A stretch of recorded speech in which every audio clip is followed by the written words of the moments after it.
Sta per concludere il mese di maggio, mese dedicato alla Madonna.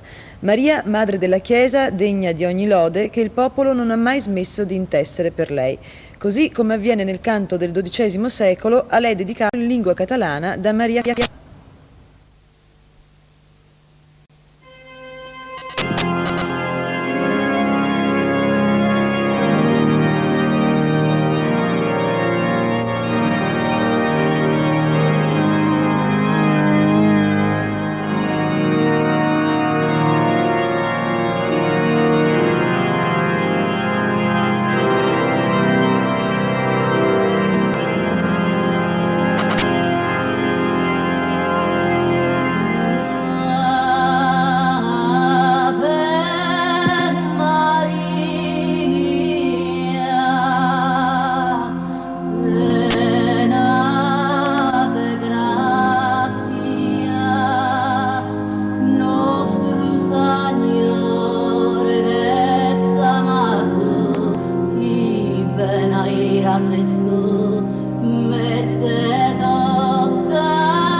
Per me la Madonna è una guida, in effetti in momenti di difficoltà, forse perché sono una mamma che ho avuto un figlio a 40 anni e allora non è quella cosa dovuta a 20 anni, è quasi un figlio sofferto se vogliamo.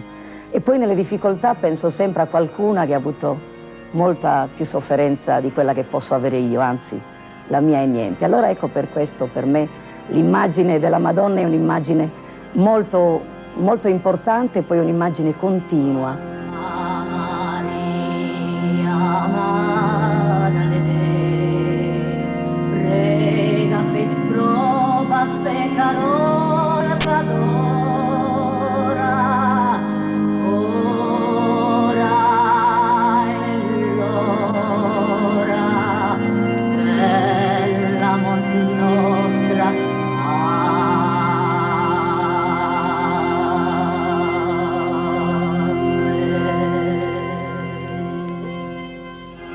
La mia speranza è un mondo senza finzione, un mondo fatto anche di umiltà, fatto di dolcezza e fatto di carità. È tutto quello che non riusciamo a trovare. La mia speranza è per i nostri figli, che siano più felici di noi in un certo senso e che guardino alla vita senza darsi calci uno con l'altro, che la vita deve essere bella per tutti, non solo per i pochi che hanno la possibilità di essere poi più furbi degli altri e di avere meno anima degli altri.